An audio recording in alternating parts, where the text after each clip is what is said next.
Support for this podcast comes from Frito-Lay and the 2023 Snack Bracket Championship. The Frito-Lay Snack Challenge is underway, and fans are voting on their favorite snacks to crown champion. We're talking about prime-time matchups between the best 64 snacks in the land. Will Ruffles Ridges reign supreme? Can Doritos defend their dynasty? Or will Smart Food use their smarts for a surprise upset? Only you can decide. Get in on all the action for a chance to win up to $1,000 or a year's worth of snacks. Let your snacks be heard. Just go to fritolaysnacket.sbnation.com to vote and enter for a chance to win. No purchase necessary. Sweepstakes ends April 3rd, 2023. Void where prohibited. Year's worth of snacks awarded in the form of 52 coupons, each good for one bag of chips. See official rules at fritolaysnacket.sbnation.com. This is the Black Gold Banneret Podcast.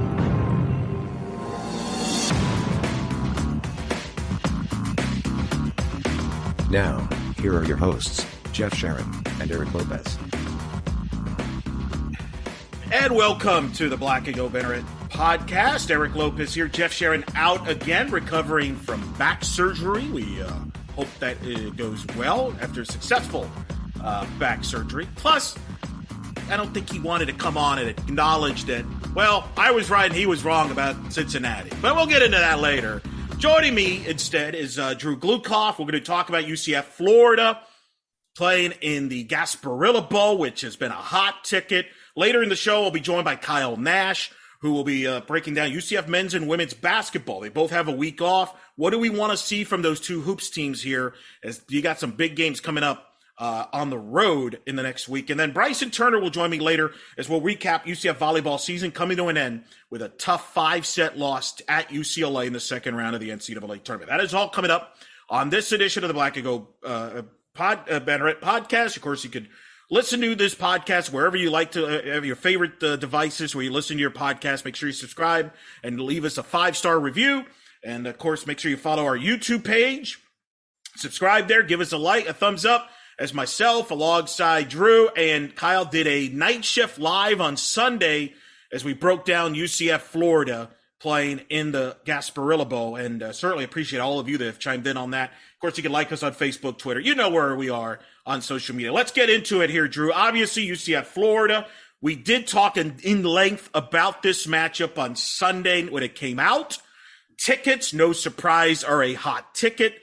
It looks like UCF will not only sell out their allotment, but they'll even get more tickets. Some people think this could be a Peach Bowl 2018 level of selling tickets.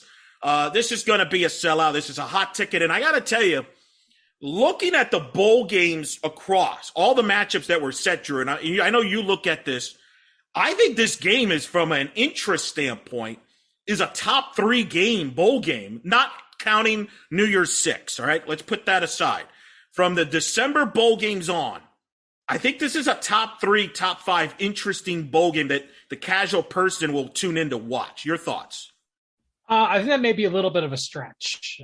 In the state of Florida, it is by far the best, most important game outside of the New Year's 6. And even some of the New Year's 6, they may jump. I mean, I don't think really enough people in the state of Florida really care about Ohio State versus Utah, other than the fact it's the Rose Bowl. But the game itself, probably, Utah probably doesn't have that much interest in the state of Florida. But right. And by the way, I agree. By the way, that Rose Bowl will be more interest. It's the Rose Bowl. It's the most popular bowl game by far. That will draw a big number. New Year's 6. I'm saying non-New Year's 6. Non-New Year's 6. Yeah. You first have to look at one of the games that's within the state of Florida. That's the Citrus Bowl. That's probably going to be one of the big ones. Iowa, Kentucky. There is a little added story to this. Bob Stoops' alma mater, Iowa, versus his brother, Kentucky, where Mark Stoops is the head coach. And he already came out and said, "I'm rooting for blood on this one." So he's Bob Stoops is going to be coach. Bob's going to be coaching himself in the Alamo Bowl as the interim coach for Oklahoma against Oregon, which is another interesting game in the bowl matchups. Mm-hmm. And that's gonna generate some interest at nationwide, because he hasn't coached a game in years, and now here he is being the interim. I think that's going to carry a lot of buzz. But don't get me wrong, from an attendance standpoint, this is going to be one of your top non-New Year's Six. May not be the top, but it's going to be one of them. At that point, you're just. I expect it to be a sellout or very close to it, and then you may be nitpicking a little, very small differences in numbers on games that may sell out. Does this stadium hold more than this one? But you look at the Alamo. That's going to be a very good game. Oklahoma, Oregon. You said it yourself. Your better argument is it's the most interesting and unique pre-Christmas bowl game. Yeah, okay. You look at the pre-Christmas games, and you have a couple of very interesting matchups. You have the Frisco Bowl, which is going to be San Diego State versus Texas San Antonio. UTSA was a stone's throw away from being undefeated in the year. They're definitely the Cinderella story of the year. That have really generated a lot of interest in a very young program, and they're still very wet behind the ears as far as football. It's made for a very interesting story. Then you go outside of that. I mean, there's really not much looking at. BYU is stuck in the Independence Bowl, and that's one of the that's December 18th. One of the reasons why they're joining the Big 12 is because they don't have a good bowl contract. I mean, they're ranked 13th in the country, and they're playing on December 18th, the second day of the bowls. And traditionally, the closer you are to the beginning, the lower the tier of the bowl, the lower the perception of the bowl. That's why the Christmas date is always such a big one. Pre-Christmas are viewed as games, but I think Christmas ones are higher stake games traditionally. I agree, but I think this game's going to grab some interest. I think this game is I'm really fascinated to see how both sides will handle this game. Will there be any trash talking? Will there be, some hooping and hollering? I'm sure scheduling will be coming up during. I think it's already started. I think that trash talking's already started. You pay attention to Twitter, and some of the players, especially on Florida's side, basically saying we don't want to lose to these guys because unlike some of the other bowl games that UCF has gone to, where you can make the talking heads make the excuse, oh, these guys aren't interested. No, Florida's very interested in this game because they don't want to lose. They don't want to have to deal with the trash talk, and they don't want competition on the recruiting trail. And they don't want any ammo that can be used against them. That's why it's so important. Like we talked about it on Night Shift. It's so important for UCF to win this. An almost doesn't cut it because an almost in the end still is a loss. And you continue to maintain your little brother status. You need to find a way to get over the hump. The only way you get over the hump is by winning these games, these opportunities. And this just happens to be the first one of this new generation. Obviously, 2006 is, and before that are completely different monsters. Now, I'm glad you bring this up because there's going to be some, I won't mention names, but there's some that will say, wait a minute, we're banged up. We're not fully healthy. We can't expect to win this game against Florida. How do you respond to those that say that? I go with the line that I've used many times. Any team can win any game on any given day. That's why they play them. Things happen. Look at UCF during their 25-game winning streak. How many 50-50 balls bounced their way during that streak? Then you go to 2019. How many 50-50 balls bounced away from them? I guarantee you, it was 3, as in all 3 losses. They were very, there were 50-50 balls at that point that could have gone either way. Same with the LSU game. That was a 50-50 game, basically. So, all those losses going up into 2020 until really the game against BYU, the bowl game where they just were completely outclassed, across the board. Those were all very winnable games that it just takes, one little thing changing. And that's the difference between a win and a loss. But it's the same thing during the win streak. If something changes, that and the game's completely different. And, we have to remember that, but that, they always say football's a game of inches. And it's true. 4th and 1, UCF goes for it and gets a giant touchdown run out of it. You try that again, you may not get first down at all. And then that changes the complexion of the game.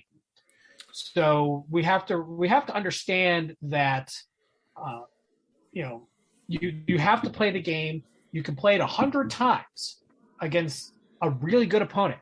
but all you need is that one time to be the time that you play where you win the game. And all will matter is the fact that you played and won. And this is a game they're going to circle, and it's going to be intriguing. Now, Gus Malzahn, the UCF head coach, has yet to speak with the media. He is scheduled to meet with the media on Saturday. So they've been obviously traveling. This is their last week. You're recruiting. You got signing day coming up. So Saturday is the first time we will hear. Now, Gus did do a tweet right after the games was announced, but we have not heard him talk in depth really since the USF post game. So obviously there's going to be a lot of interesting questions they're going to ask Gus on Saturday. Drew, I'm going to put you on the spot.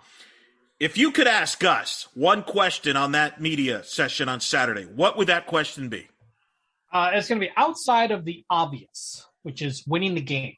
What's the primary objective out of this bowl game? What do you want him to say? Talking about the extra practices, the working on depth building, stuff to that. And if he wants to continue on, then he can talk about the secondary part, which is about team camaraderie and the events that they go to. Because remember, bowl games are exhibition games. The biggest benefit that a team gets are the extra practices. That's what the coaches want. The players get the fun stuff. They get the activities of part of, the swag bags as part of the bowl experience. And then there's a game on top of that. But while in the grand scheme of things, from a win-loss standpoint in the records, bowl games really don't matter much. It only matters because of who they're playing, not the fact of when they're playing. If this was against South Carolina, like one of the teams that we thought could have had a shot, or a Missouri, this game wouldn't matter. But because it's Florida, the game itself now matters. But normally it's just an exhibition game. That's why there's players, even going into higher level games, like the wide receiver out of Arkansas, instead of going to the Outback Bowl, he said he's out. That's a big game. Arkansas hasn't been to a bowl game in 4 years, and now they're in the Outback Bowl. That's not a small bowl, and still guys are opting out. Right. What do you think about evaluating your roster against an SEC quality talent like Florida will bring to that stadium on the 23rd? Don't you think there's an added bonus there if you're Gus and the staff with the players you're going to take to Tampa to match up against Florida? It's another opportunity to evaluate what you have and maybe what you don't have on your roster. Oh, absolutely. I mean, you kind of know what you already don't have because it's been hitting you during the year. But that kind of goes back with depth building. You have to understand what you have and don't have to be able to go to the next step and correct some of those issues. He's going to be going, hitting hard into the transfer portal, looking for guys that he could plug in and fix some of these holes on a short-term basis while developing the new recruits. He's had a whole year here to go recruit and build this class. Signing day is a week away. If I've been correct, December 15th. Yep. So, they're going to be, that early class, which is where like 90% of your guys now sign. They're already going to be signed and in before this bowl game. So the bowl game itself isn't really, from a recruiting standpoint, short term. It's more of a long-term thing of kind of,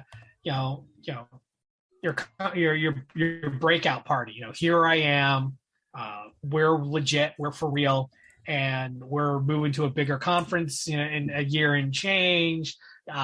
You may want to pay attention to us and give us the time of day. Because I tell you, you win this game, there are going to be guys in the state of Florida, 4-star recruits, maybe in a 5, that's going to pay a little more attention to UCF. If Gus and his team can get their foot in the door, they can talk about the Big 12 and that it's happening and stuff and remind them. But you have to get your foot in the door. And the way to do that is to establish dominance. The only way you can dominate is by playing and winning the game. I also like the fact these two are going to play again in 2024. I think this is going to light a match and people get their appetite. Like, yeah, I want to go back. I'm going to go back and see this game in 2024. You're going to, and I think with Terry Mohajir on board, I think the sky's the ceiling. Once UCF gets to the Big 12, we talked about there's still to be finalized this, but the belief from everybody that follows the Big 12 is that they're going to keep the 9-game conference schedule. They like that whole thing about everybody plays each other. It's the only league that, and all that stuff. So, well, they're getting rid of the everyone plays each other part because obviously it's 12-team. Right. But do that. Right. They like that. That's why they had it 9 and 10. But apparently they're going to. It was just a marketing. It was just a marketing, which thing. works. It's their version of Power 6. Right. But it sounds like they're going to keep the 9 games, possibly, which, could limit what UCF could do to some cities. But I do think UCF, my thoughts are within the next decade, once they enter the Big 12, I think they're going to end up playing Miami on the schedule. Miami never ducks people for the most part now.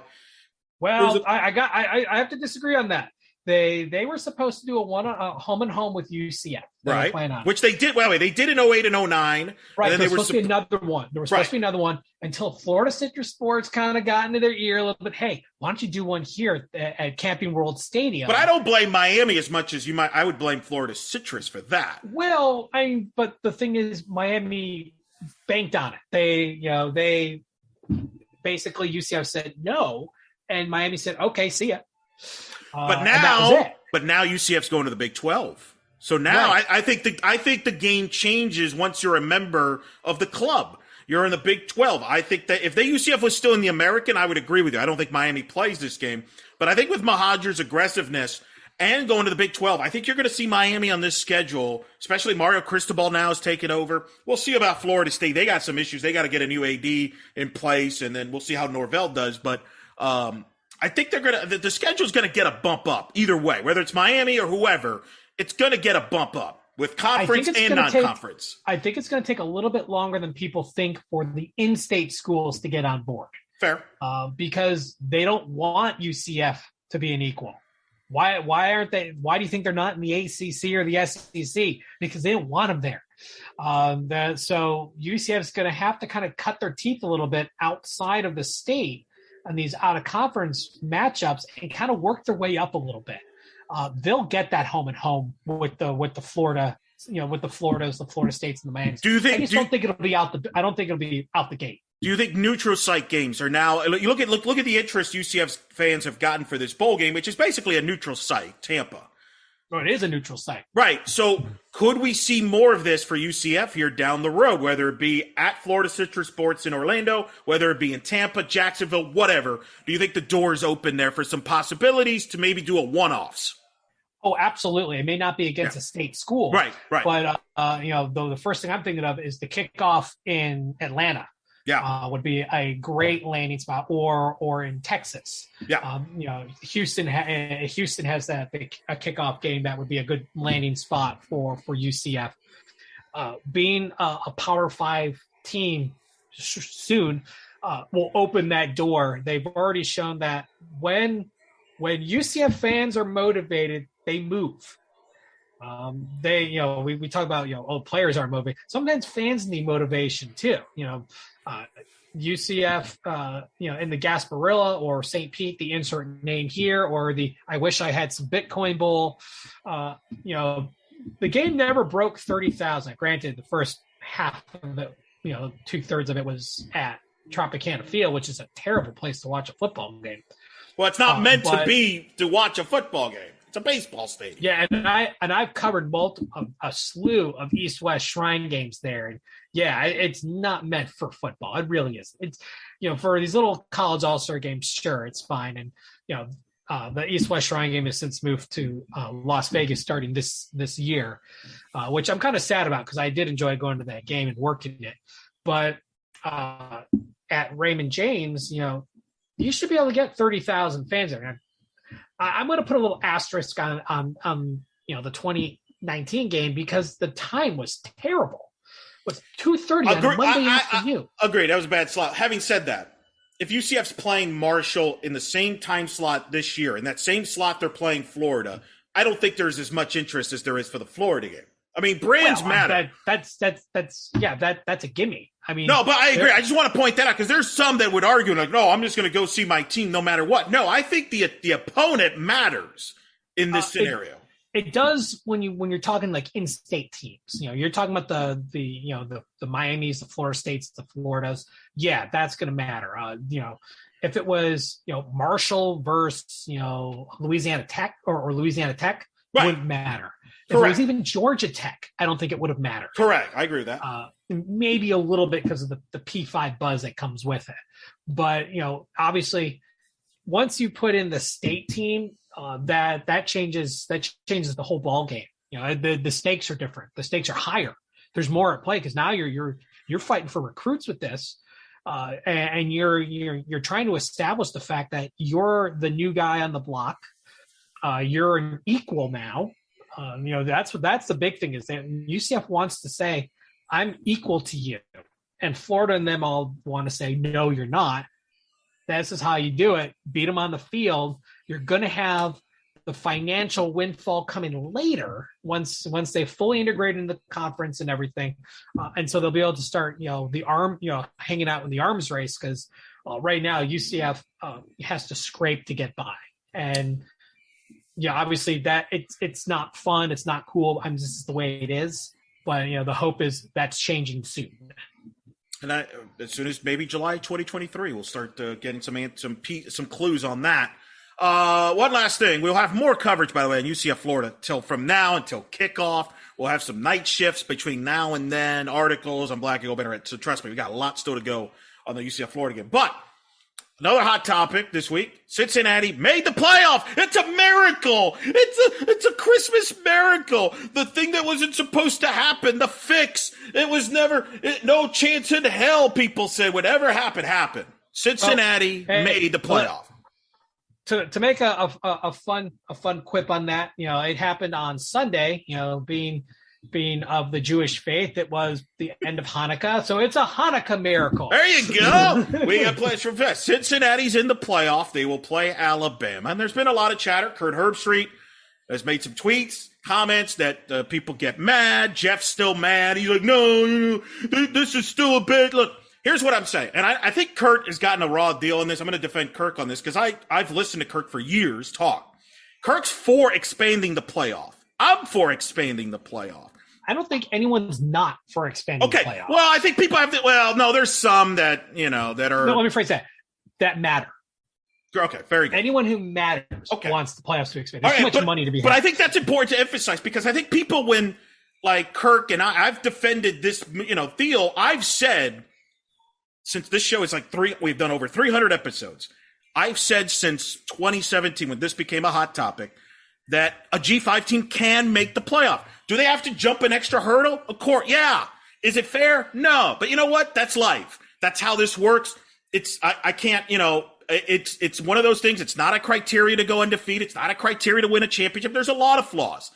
But the point I did say is a G5 team can make it. And people like Jeff and others out there say, no chance in hell. It'll never happen. Well, it happened. And I don't care. You could say, well, if this would have happened, if this would have happened. No, nothing. It doesn't matter. What happened is Cincinnati got in. And one of the reasons they got in is because they were willing to play a one-off at Notre Dame. They didn't fight Notre Dame. They didn't say, hey, let's do a home and home. Let's do, no, they just took the game. And they beat Notre Dame. And yeah, they got lucky. Notre Dame had a great year. You know what? Notre Dame, more times than not, are very good. You know who's usually not? Teams like Maryland's of the world. They're usually not great. So good for them. I say praise Cincinnati for getting in instead of trying to make excuses of why they got in. I say I applaud Cincinnati, and I think this is a good thing for the sport moving forward. But yet some people can't let it go. They can't just say, hey, good job, committee. Thank you for letting them in. They still got a bitch.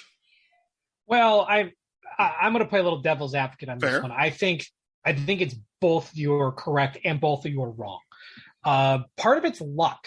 Yes. Cincinnati inked this deal in 2019 before, in between the 2018 and 2019 season. There's the luck aspect. Yes. You were lucky that you scheduled this one off against a team that turned out to be a top 5 team. I mean, you don't know that. I mean, when UCF scheduled North Carolina, they were coming off a 12-win season. They had, I think they went like 11-1 or 12-1. I believe. Right. Larry Fedora had it rolling. Right. Yeah, that was when Mitch Trubisky led them. Yep. There was expectation that they were going to be good. And then they kind of just fell off. There's the luck aspect. Yeah. Is there a bias towards P5? Absolutely. You'd be lying yourself if you said there but wasn't. But that's let me defend. It's no different. Hold on, wait. Okay. Let me finish. Go ahead. So, however, when the CFP was formed, they basically, everyone had a shot. They never specified how much of a shot you have, but they did specify everyone had a shot. They said that if Houston ran the table in 16, they would have been in, based on likely because of the schedule, out of conference schedule they had. Obviously, you really don't know how that would have played out because they kind of fell off during the season. But as we've seen with the near misses of UCF in 17 and 18 and Cincinnati in 20, unlike other P5 teams, it's not a 1 year thing. Now, they claim that prior year does not matter in the CFP, and that's I'll call that a bold-faced lie. Oh yeah, of course, yeah, I agree. They claim it is, but it's a bold-faced lie. Prior year made everything happen. Cincinnati. By the way, that's the case in every sport. Game. That's in every sport too, by the way.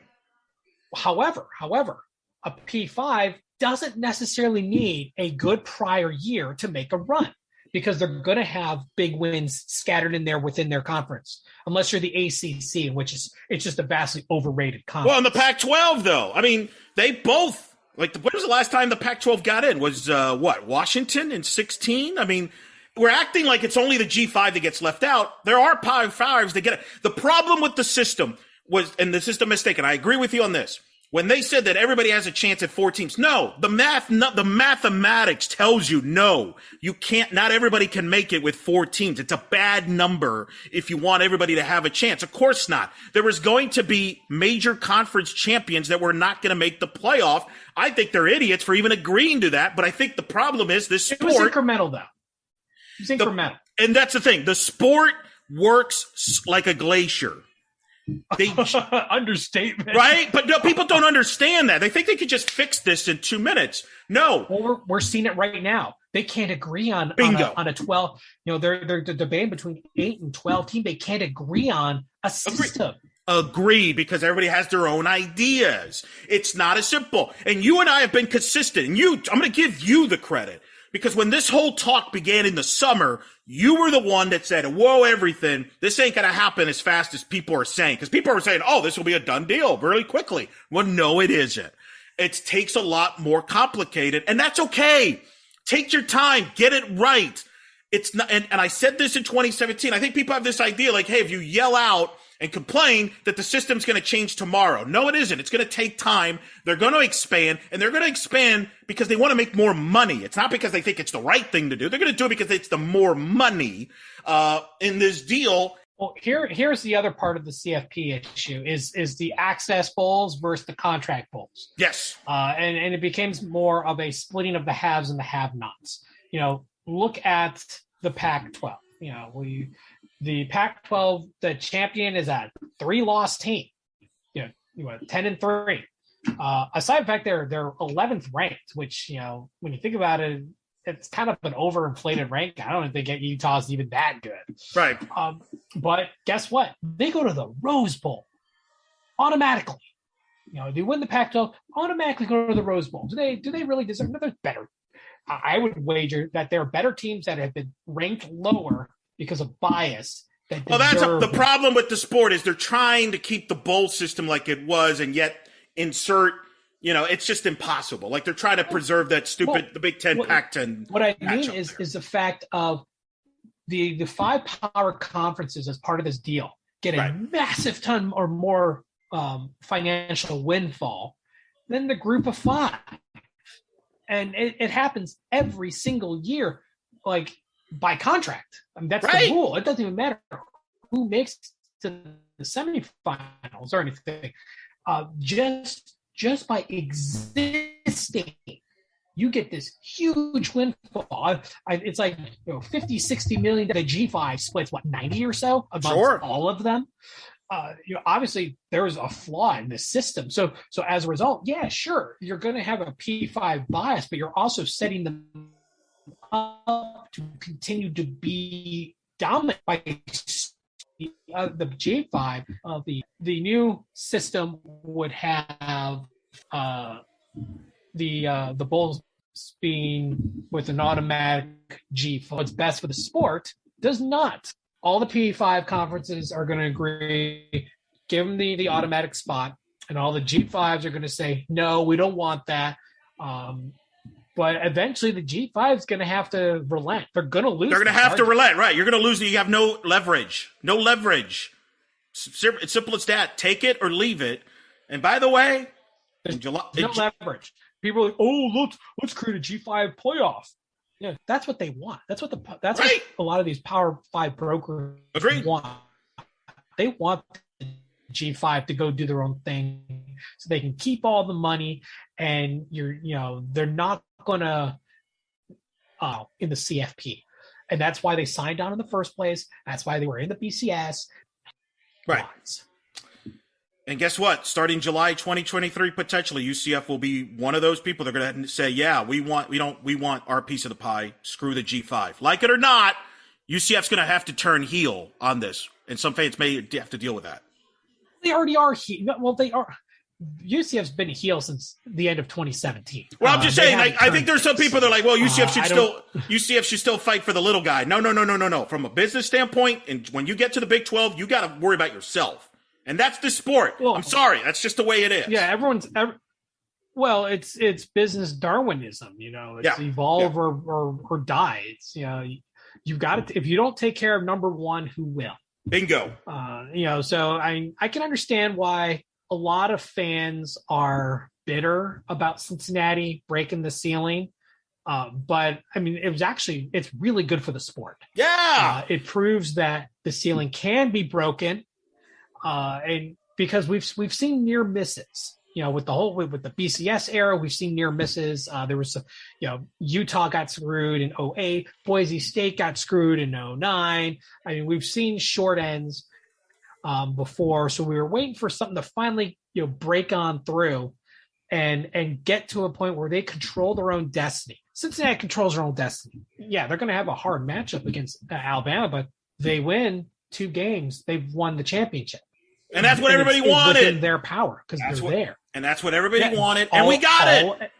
All anyone wanted was a shot. Well, we've proven, granted, it took 2 undefeated seasons, a near miss at against Georgia in a near 6 bowl game, a coaching staff that largely stayed intact, and a roster that largely stayed intact to be able to do it.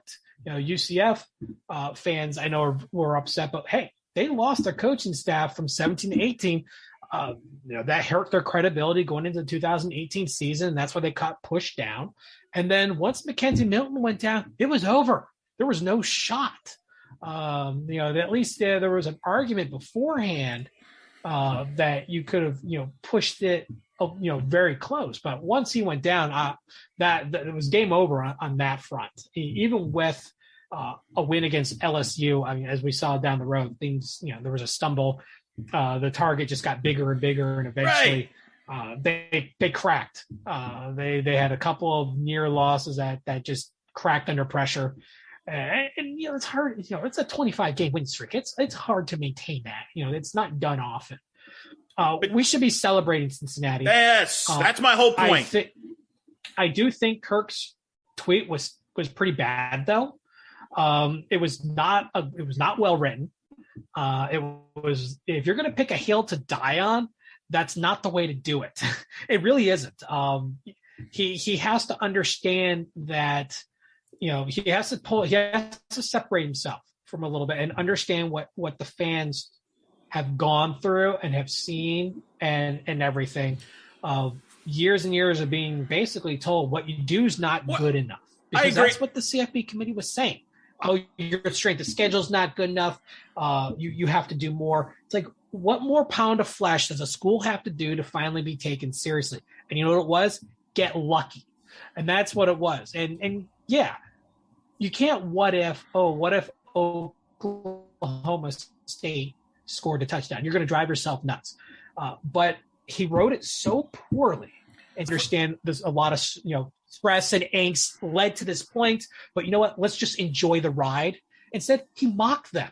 Because I think he mocked. They had legitimate rights though. But I think for years, the fans were told and schools were told what you did wasn't good enough. And UCF, what were they going to do? They couldn't fix the problem. And you're scheduling years ahead. You scheduled North Carolina and Georgia Tech and Louisville years ahead. And by the time you played them, they're not good. Well, then that's something. Well, then address that more than the system. To me, it sounds like we got bigger. The system. No. I'm saying the whole. I'm not talking about the playoff system. I'm talking about the whole college football system. That's what needs to be under attack. It's all connected, though. It's all connected. It's all part of the monster. I think Kirk has heard about this stuff for 7 years, and I think he loves the sport. He has a passion for the sport, and I think he's tired of people picking on the sport. And I think in particular the network, because people think ESPN has this conspiracy and this or that. And I think he had enough about it. And I understand where he's coming from, because I was the one that said, I do think a G5 can make the playoff. And people would go after me on social. No, you're crazy. You're just a defender of the committee. I don't like what the committees do in sports, in the college sports in general. But I also don't believe that they get in a room and they're like, all right, how do we screw them? Yeah, let's put Baylor in there. F them. I don't really believe that. I think they generally pick the 4 teams they believe are the 4 best teams. I'm not saying you have to agree with it, but I don't believe it's like, all right, let's rig it. And that's why I think Kirk's coming from. Well, I mean, it's not rigged. Not in that fashion. I think fans think that it is. ESPN screw UCF this time. Right. I don't think they actually do that. I don't think.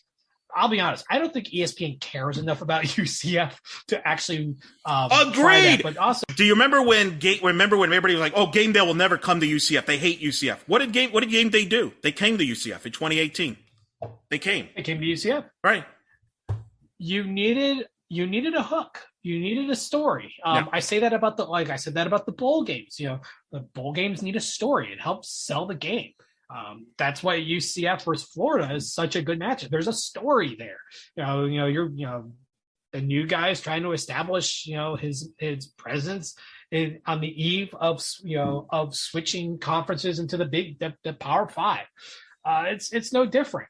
I think fans, short for fanatics, live in a team-centered universe and think their program matters more than they really do. Correct. I think it's not a tinfoil hat conspiracy theory or anything like that. And you talk about what's going on today. Oh, Cincinnati doesn't deserve to be there. Oh, they didn't play. UCF didn't get it. Hey, we love UCF as much as anybody, as much as the next guy. But we also can take a step back and understand the truth.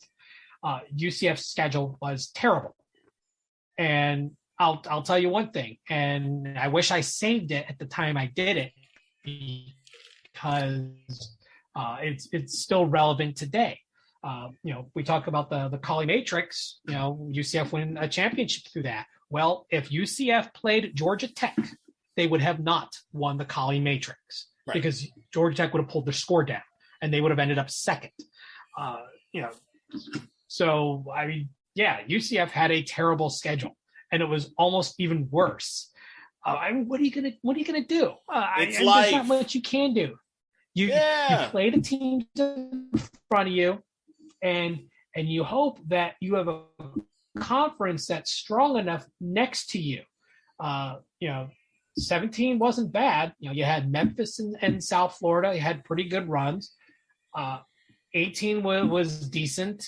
19 actually wasn't bad either. But 2021, I can understand why fans are upset, because the American was not nearly as good as in prior years from a top to bottom standpoint. You had 3. Well, I guess at this point became 2.5 teams up top, and then everybody else. First half SMU was pretty good, and then like the Randy Shannon style, second half not so good. Houston and Cincinnati were a class above everybody else.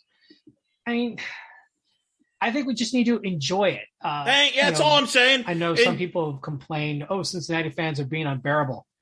Hey. All I gotta say is Have you looked in the mirror over the last we would be 4 just years? right. We would I'm be just the saying. same. And I can tell you have to separate yourself from the fandom from a little bit. Well, and I could say, too, a lot of UCF fans have gone to Cincinnati that I've talked to, say that they're very classy. They treated them well when they were up there at Nippert the last few years. So, look, man, just enjoy the game on December 31st, all right? Just, you know what? The system is what it is. I understand if you don't like it. I understand you're pissed that you missed it 4 years ago, whatever. And we're not going backwards. Cincinnati made the playoff. I was right, again. But, yeah, hopefully we will have a better system down the road, 2025 to 2026 range, like Drew and I have said for a long time. But in the meantime, just enjoy life. It's very precious. Enjoy the games on December 31st. And if you don't like it, then don't watch. It's okay. It's fine. It is what it is. Anyway, that's it. Well, I will enjoy the ride, watch the games, because if you complain and then don't, about the system, and then don't watch that game, the Cotton Bowl, I mean, you're hypocrite. That's hypocritical. You're complaining about the system. Well, the system, the ceiling's been broken. The glass ceiling has been broken. We have proven that while it may take a miracle and changing the rules of physics, it can indeed happen. It's possible to happen, and take notes on how you do Support it. Yes. Support it. Remember, and a lot of people don't, kind of forget this, and some admit to being petty about it. If Cincinnati being in the CFP semifinal means one, more money goes to the American this year because you get a bonus by being in the CFP. You don't get, it doesn't matter from a final standpoint, but just being in the top four, more money is going to go to the American that could have gone somewhere else. Two, now you've got a team. Hey, we got a team in the playoff that when it comes to Big 12 negotiations for your next contract, because, hey, they're coming with, UCF and BYU and Houston over to the Big 12. So there's value in that. So you want them to do, hey, they win it all the way. They get a CFP championship. That's going to have value when the Big 12 contract negotiation comes up. Hey, we've got the 2021 CFP champions, on our roster. That's worth something. Again, it's much like the Gasparilla Bowl. If you want to establish yourself as legit, one, get a team on the field. You pulled it off. Now go win the game. We'll see what happens. That's Drew Gluchov, everybody. Tell where they can find you, Drew. You can, if you haven't blocked me yet on Twitter, you can find me at StatBoyDrew. You can find the work at blackgoldbanneret.com and, of course, Night Shift there. Speaking of Night Shift, Kyle Nash, who was with Drew and I on Sunday, will join us next. We'll talk some UCF hoops. Where do they go from here as they get set for a pretty important road trip next week? Where are they at right now? I'll talk to Kyle about that next. You're listening to the Black Gold Banneret Podcast. Today's episode is brought to you by Cars.com. With over 2 million vehicles and 50,000 more added every day, Cars.com will match you with the perfect car for you, your budget, your life, your style. And if you're ready to say goodbye to your current car, Cars.com will get you an instant offer to cash it in. Just start by entering your license plate and get matched with a local dealer who will write you the check. So whether you're looking to buy or sell, just go to Cars.com. It's magical. Welcome back to the Black and Gold Banneret Podcast. Eric Lopez here with you. Let's talk some UCF hoops with none other than the man who has been on the court, has been recently both watching the men's and the women's basketball teams in person in their last home games. I speak of our good friend Kyle Nash of the Black and Gold Banneret. Kyle, of course, we were just on Night Shift talking UCF Florida, which you can check out on YouTube as well as on our podcast devices. But we're going to talk some hoops here since we got pretty much all of our football energy out on that one, because hoops is kind of under the radar right now. This is kind of the slow time of the year in basketball, especially for both teams. Both teams have this week off, and so we kind of want to see where we think both teams kind of stand. Let's start with the men. They beat Bethune-Cookman in a game that you covered this past weekend, 81-45, to snap a two-game losing streak. Darren Green led the way with 18 points. Brandon Mahan had 11. Tyam Freeman had 12 points in the ball game. The Knights really took good care of business. They'll host North Carolina A&T this weekend on Saturday. What was kind of the talk after the Bethune-Cookman game as far as where UCF stands right now, which is a total of 5-2 overall record? What's kind of the feeling inside that building? So it was a matter. Give Coach Dawkins credit for having the ability to make adjustments and keep a lot of personalities. Like, all these guys are very energetic on the men's team. Kind of focused and moving. It could have been a very easy situation of guys, just kind of falling apart furthermore, after that Auburn loss didn't go the way they wanted. One could say that they kind of went 50-50 testing against big schedule games with the Oklahoma loss by 3 and then Auburn going the way that it did. Note some of the names you rattled off at the top performance. I mean, we're used to seeing Darren Green do good things, and he's usually accompanied by Darius Perry, who was still very present in this contest, make no mistake. But Brandon Mahan being a big deal of late, not something you've seen a lot of to start the season. And Coach Dawkins said that the idea was for him to get hot at some point. I pointed out in my write-up of that game that I covered, more from a kind of a big picture. It was a great opportunity. Sure, it was a dub, but it was a great opportunity to get some tune-up going. Brandon Mahan, a 20% shooter from 3 in the 6 games of actions he saw in the 5 he started this contest 3 for 3. That's the kind of game that can get some confidence back. Certainly be shooting a lot better than 20% in the future if he can build on that, right? And then also you mentioned Tyam Freeman's involvement. He and Darius Johnson, both as young guys. Listen, proof of chemistry, in my opinion, in basketball is being able to participate in an alley-oop. Darius Johnson had one to CJ Walker first, and on the very next offensive exchange, Tyam throws one down on a lob he gets from Perry.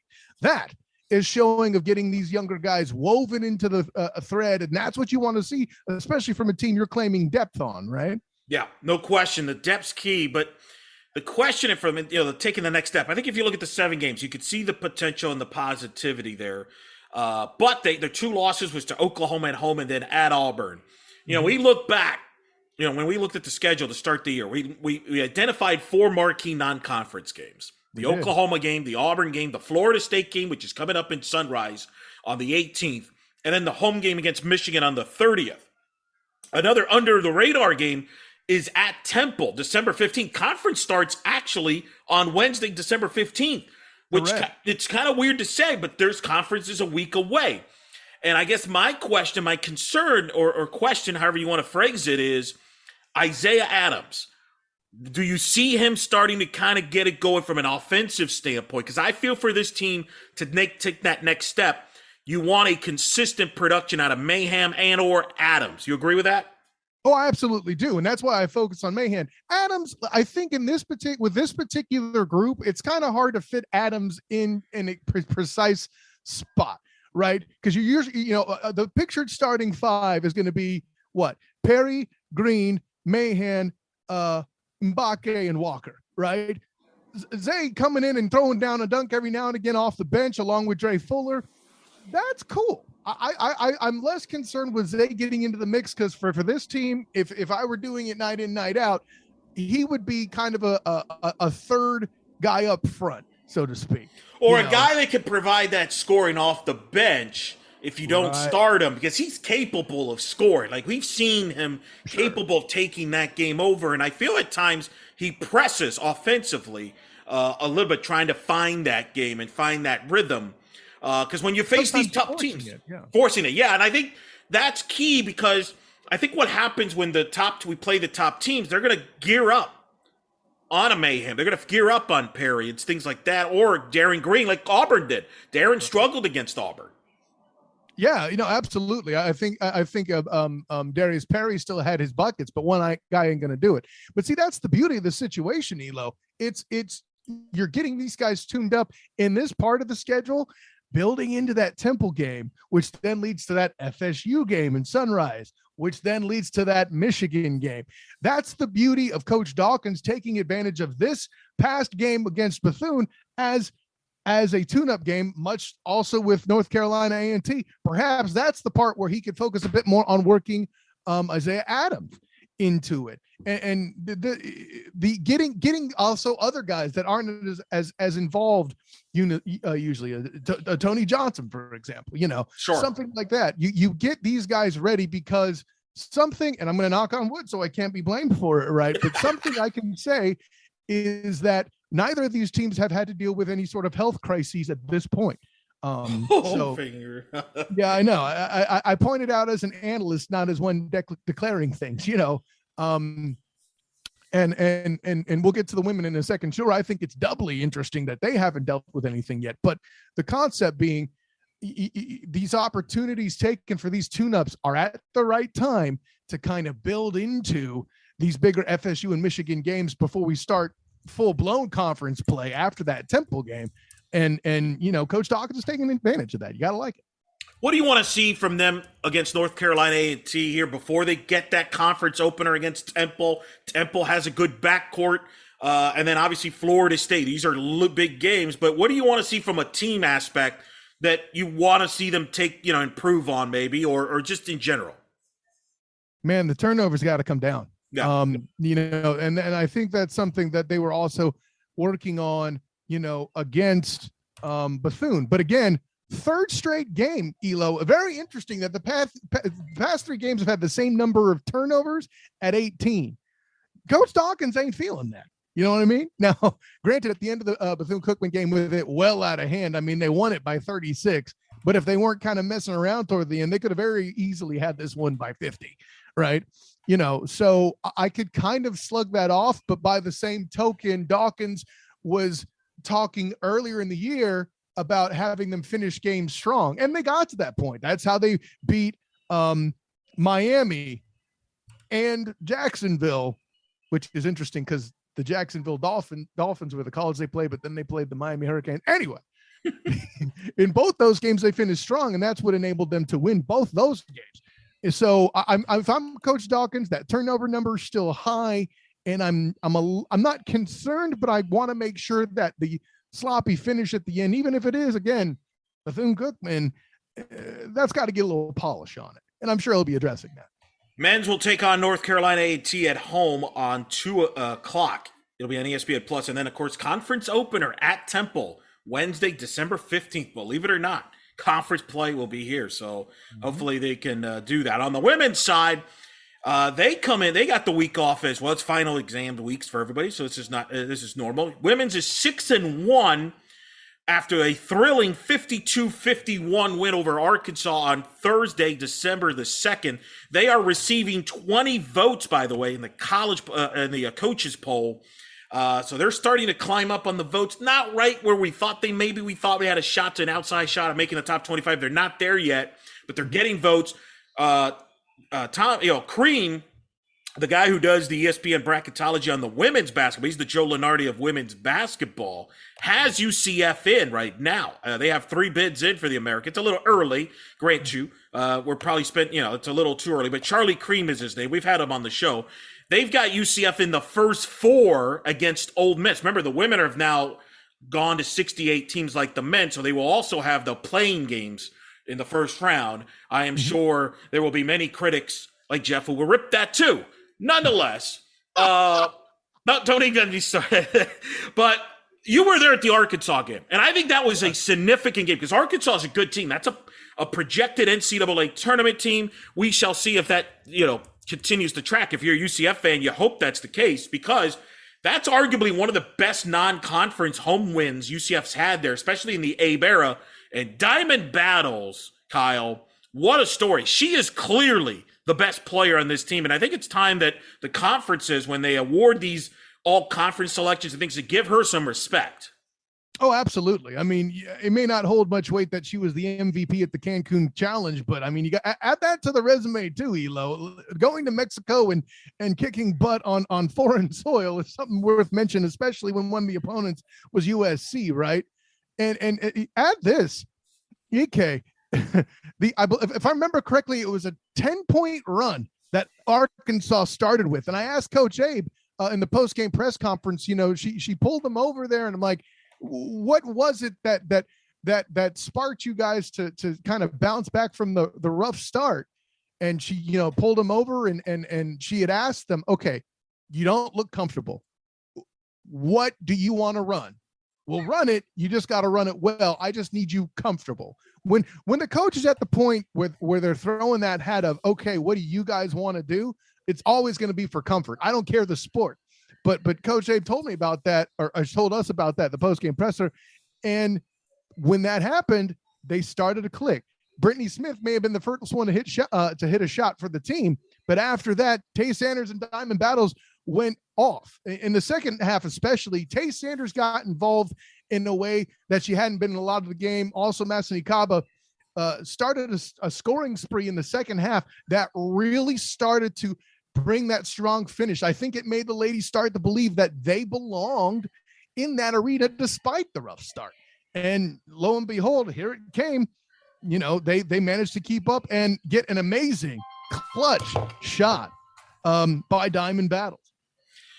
Once again, they won the fourth quarter too, Kyle. We talked about that last week against USC, how they won the fourth quarter. They win the fourth quarter, 17-12 over Arkansas in the fourth quarter to pull out that 52-51 win. Diamond Battles with that incredible reverse layup to give them the lead, and then they get the stop. They were 15 of 20 at the free throw line in the second half, 19 of 28 for the game. Arkansas for the entire game was only 6 of 8 from the free throw line. That was huge for UCF to win the free throw battle because, look, this is not a team that's going to score 80, 90 points, all right? This is their identity. They're on defense first, and they're going to try to get best points off turnovers and then the free throw line. And I thought that was key. Diamond with 13 points in the game, 7 of 11 at the line. She knows how to get to the line. Tay Sanders, 15 points, 8 boards, as you mentioned, was solid. This team will now go on the road. And I mean go on the road for a long road trip. Holy smokes. They will be at Mercer Sunday, the 12th, which is this Sunday at 2 o'clock in Macon, Georgia. Then they're going to go to Seton Hall on Tuesday, the 14th, and then the big one against Iowa, nationally ranked Iowa as a Final Four contender. Caitlin Clark, who is probably now the heavy favorite to win the National Player of the Year with UConn star player Beckers being out 6 to 8 weeks with a knee injury. And then they'll conclude this road trip at Princeton on the 29th. We will focus more on Iowa next week, but what do you want to see here, Kyle, from them on the road at Mercer and at Seton Hall? That they go at least 2-2, right? 2-0, yeah. For the next 2 games, 2-0 there. For those 4 games, I should say that you mentioned, I want them to go 2-2. Like that's what minimum. You're looking for as a fan. Yeah. But what's interesting in the road trip here, I got to say, 11. Ever since playing USC, or I could even go back further, actually, ever since they lost to Tennessee in a game where they didn't shoot many free throws, right? They've had 11 points or more, no fewer than 11 points on free throws. Attacking the basket is where these ladies live. You mentioned their defense and how one of their goals every game is to have at least one quarter where they hold their opponent to single-digit scoring, which they did against Arkansas, right, in the second quarter. But the other piece is to make sure that they attack that basket down low and get to the free throw line. Coach Abe said as much. And again, after the Arkansas game, I tell them in the first 5 minutes of every corner, attack the basket, get to the foul line. That's that. And they hit them. That's the important thing. You mentioned that they did have a slower start. They were at only 4 and 8 in free throws earlier in the game. And you mentioned the second half burst in free throw shooting that made a big part of the difference. And that's why I mentioned the injuries or lack thereof is kind of shocking at this point, because the ladies play rough for UCF. I mean, the physical team. Say what you will about Tennessee and that game and how that should have gone. There were some 6'5" and 6'4" ladies they were playing against on their side who were on the ground. They fight. Brittany Smith, Destiny Thomas, tough pair of post players that battle and get rebounds. Destiny Thomas, especially on the offensive side. So there you go. We'll see how they do on the road. Abe usually likes to give them on the road. A lot of bonding experience, get them ready for conference play. We'll see how it goes. It starts off in Macon, Georgia on Sunday against Mercer. Then they go to Seton Hall, Kyle and I will be watching them from afar. Kyle, where can they also find your work? Well, check me out on Twitter at the SOTG, on Instagram as the same, the SOTG, and of course on Facebook as a student of the game. And my writings for any of the hoops for UCF will, of course, be on blackandgoldbanneret.com.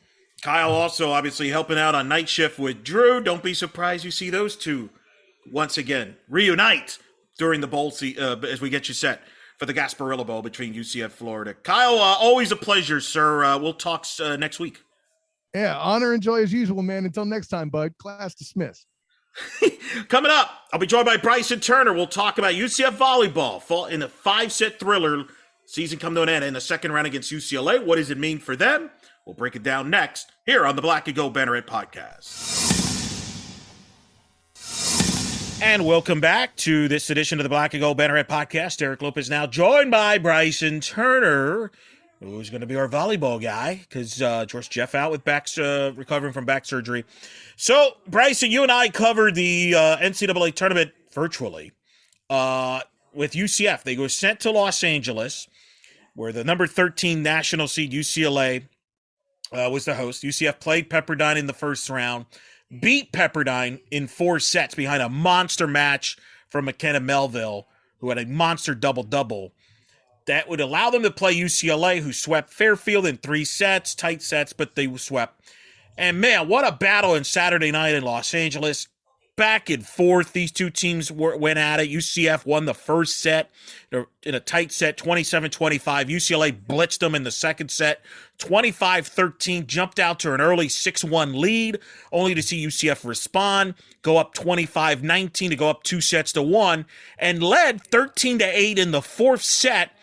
But UCLA was able to turn it around. They win the fourth 25-22, and then they jumped all over UCF in the fifth.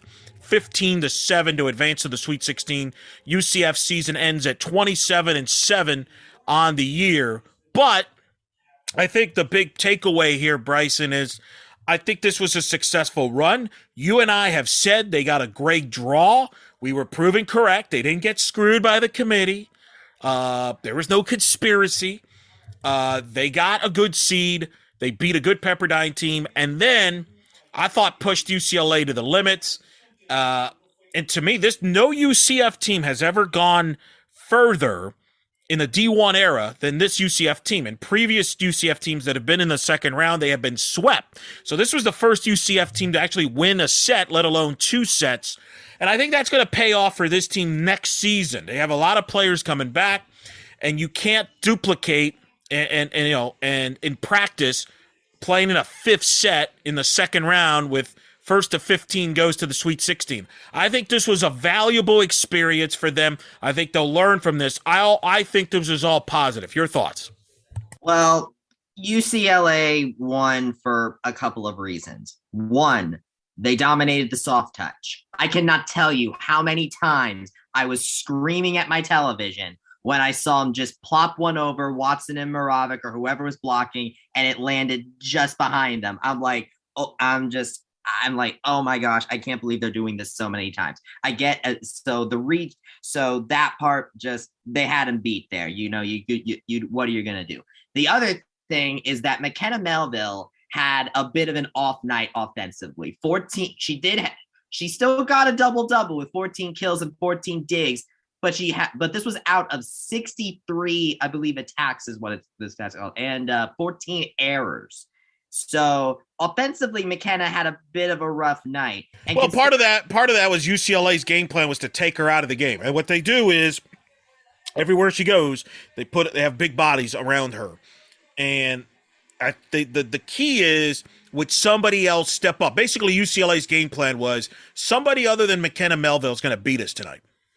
I mean, it almost happened because Claudia Dillon and Heidi Bondi both did step up tonight. Anne-Marie Watson and Narissa Moravec as well did some good work offensively as well. But in the end, you have people on the other side like Mac May, who's in like the top 20 in kills. Right. Todd Dagenet said in the postgame to both of us, he expects her to be a future Olympian.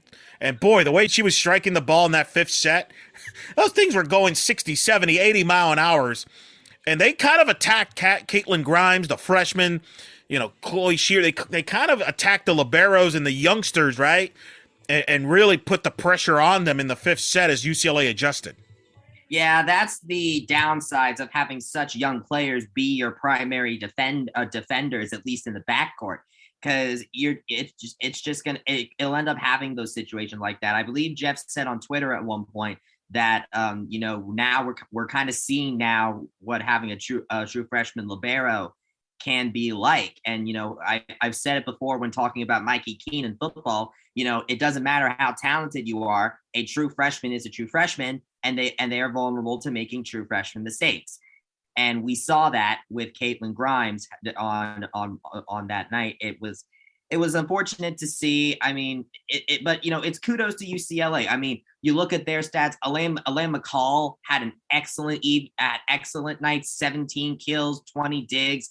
Zoe Fleck had 29 digs. Shelby Martin had 13. Their defense was very well put together to go against this team. And considering how I've been talking about how this might be one of the best UCF volleyball teams that's played in the venue, that I think that really speaks to how good this UCLA team is. And like you said, Mac May is a potential Olympian, and I think we definitely saw that tonight. Last weekend, it's not tonight. It's literally last week. Yeah, tonight, last week. I'm sorry. I'm just kind of thinking of putting myself. They did not play again, just for the record. Yeah, I'm putting it back in that. I'm putting myself back in that headspace. It's painful, but you got to dissect it because this isn't the end. This is not the end. For one, we got a very good preview of Heidi Bondi, who is looking to. I believe she's the right side hitter, so she will be taking over the Emery Watson position. Because, of course, Watson will be leaving with Watson, Moravec, Catherine Westlich, and Tali Marmon. All of them are departing this team. But I think the big thing that we got to remember is we're still going to have Amber Olsen and McKenna Melville. I think that having those two back is going to be huge for the momentum for this team going forward. You have I think Claudia Dillon really showed her ability on offense. So I think that is also very helpful. And so I think the key thing for this team going forward is you need to be able to find a way to not really replace, but be able to make sure that losing Narissa Moravec and Emery Watson isn't going to kill you. So, and Heidi Bondi has shown that. I think Heidi Bondi, during this postseason run, Heidi Bondi did a very good job, and I'm very excited to see what she'll do next season. I am also, I've heard from Todd in previous press conferences that Mackenzie Chambers is looking very well and to possibly take up the new middle blocker role next to Claudia Dillon. So that is definitely going to be something to look out for as well. And then, of course, you have Chloe Shear and Caitlin Grimes, who are only going to get better as they continue to practice and start to gain more experience. And I think that's what's important about this game with UCLA is that they got experience in this environment, especially when it's so far from home. Yeah, and I think that benefited them. There was not a very difficult environment to play in front of. I mean, it was an arena, not a ton of people there. By the way, McKenna had 25 kills, 18 digs in the win over Pepperdine. That was a monster box score. But I think you mentioned some of the names. One of the keys for UCF, if they want to get to the Sweet 16, which is their goal, no UCF team's ever been to the Sweet 16 in the D1 era. They've got to get that scoring when teams try to take away McKenna. And it could be Heidi Bondi. It could be, Claudia Dillon. It could be whoever. When that moment comes, that the supporting cast has to step up, right? It's kind of like the Bulls teams with Michael Jordan. When the teams focused on Jordan, John Paxson hit his threes, and Steve Kerr and Scottie Pippen, etc. I think that's the key with this team. If they want to get to the Sweet 16, and next year is McKenna's last year, so that's the goal. That's the goal.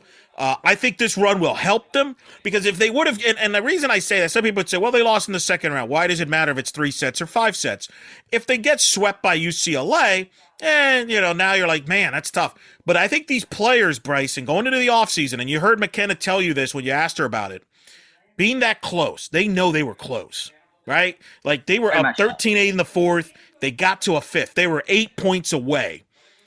that now they know, like, we can do this. We're really that close, and I think that'll motivate them for next season. And also, this puts away that rough loss to a High Point back in the spring, which, look, that was kind of that monkey. It was an ugly loss. You kind of wish, you just shake your head how that happened. But, they learned from that. They put it behind them. They made a good run, and now you hope that experience pays off next year. You're going to be a heavy favorites to win a 5th straight conference title. As long as McKenna's on the court, you're always going to be the favorite. There's nobody that's close to them. The big question and the big expectations is, can this team now take the next step and get to that elusive Sweet 16, just like Cincinnati did a couple years ago with Jordan Thompson when she was the star player. She's now an Olympian gold medalist. Her senior year, her last year, they got to the Sweet 16. They broke through. Can UCF break through? We shall see. But they have good pieces. They'll have some new pieces coming in. But that's going to be the key now for them next year. Yeah. I mean, look, I think the biggest two things, because I think the offense, you have McKenna Melville. I think and you have McKenna Melville, you have Heidi Bondi, and this postseason proof, you have Claudia Dillon as well. I think offensively, this team is looking very, very good. The question marks and we're going to need to really keep an eye on is defense. McKenna is great, but she can't be everywhere. You have Caitlin Grimes and Chloe Shear, who are young and talented players that needs to gain some more reps, just what you got to do. So they'll definitely be worth keeping an eye on. But the other big thing, Eric, is going to be who is going to be next with Narissa Moravec and Anne-Marie Watson, because I've said it, those are two of the 3 greatest blockers that this program has ever had alongside Tyra Harper. That is not easy to replace. So to see who is going to become the primary blockers of this team is going to be important, because that's going to be a duty, I suppose, that changes hands. So I think the biggest thing is going to be the defense, whether it's the digs in the backcourt or who's going to be the new blocker. So that will be something to keep an eye on going forward in the offseason. But it takes comfort to know that we still have people like McKenna Melville and Amber Olsen coming back. And speaking of Melville, just recently she was named to the ABCA Southeast All-Region team for the 4th time, the first time ever a UCF player has ever done that. She was only the second person to be named to the first team 3 times. That was and the first one was Delana Sardin. So to see her get on the all-region team once more, I mean, we aren't surprised, but it just kind of goes to show you how integral McKenna Melville has become to this team. And then also Anne-Marie Watson got named as well. This is her first time being named to the first team, and I think that is very well deserved. I think that honestly, if McKenna Melville was not on this team, I would argue that she would have been the headliner. I mean, the local kid that is one of the best blockers and among the top 10 in kills in program history. So a very well-deserved honor there by Anne-Marie, and congrats to both of these women being named to the all-region team. Your thoughts on that, Eric? I say you should get credit for that. You wrote a feature on both of them, and they get honored. Coincidence? I think not. Yeah, that is very true. And I'm looking forward to covering this team going forward. I mean, there's a lot of great stories here. Caitlin Grimes was actually, I was scrolling through my Twitter feed, and Caitlin Grimes recently got a feature from one of my fellow UCF student reporters. So that was really interesting. And I think it really shows how deep this team is with not just talent, but also with stories. And I am very excited to see some of the new faces that we can meet next year, and what we could learn more about some of the older faces. So I'm very excited about that. But it's a brutal end of the season, but I think it's a stepping stone. Next season's going to be crunch time. McKenna, you mentioned, McKenna Melville and Amber Marie Watts, for those that know, Bryson did a Know Your Night feature on those two. I still recommend you could read both of them on blackandgoldbanneret.com. Really good in-depth stuff. McKenna is in this now. She's there with Harper and Menchikova for the greatest players of all time. She's the greatest UCF volleyball player of all time, posted in the era of since 2000. And she's obviously going to be chasing a lot of records come next fall, which will be tremendous. And Anne-Marie Watson, who I know you know very well, went to the same high school you did, correct? That is right. She it wasn't for long. She graduated much before I did, so it wasn't that long. But I was in a newspaper class in high school, and I remember her name popping up a good bunch. So the name was certainly familiar to me, and I'm very glad that she represented Haggerty High School very well. You can read about her and her rise in my Know Your Night article. And also, I actually have my McKenna Know Your Night as my pinned tweet on my Twitter account at It's Bryson Turner. So that is where you can find that. So yeah, both of these players are absolutely amazing women. And for Anne-Marie, she represented the, just the local area very well. And I'm very glad that her time as a knight really yielded a lot. And again, I can't reinstate this enough. As much as we talk about McKenna, there are so many other great players on this team.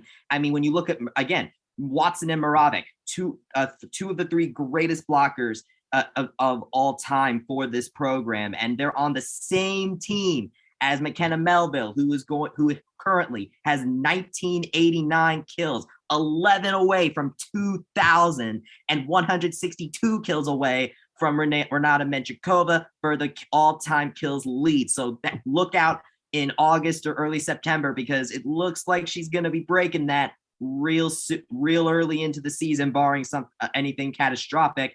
And then you have Amber Olsen, who is fourth all-time in career assists. So I really hope you got a chance to see this team live, because this was very much a historic team. And while not all of the pieces of it are going to be back next season, I think you will have enough of it coming back that I think this team will still be making a lot of noise. So I'm extremely excited.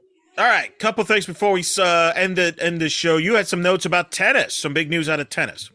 Yes. So this was very new. It came out today, if I'm not mistaken. Let me just pull this up. So we're recording this Wednesday night. For those that do not know in the audience, tennis had some rankings came out. Of course, that season will get going in January. Of course, tennis coming off a Sweet 16 run on the women's side, round of 32 on the men's side, and Hildebrand is going to be the leader on that men's team, as they're going to be ranked pretty. He's going to be an individual that's going to be ranked high, as well as his doubles partner and singles, and high expectations for UCF.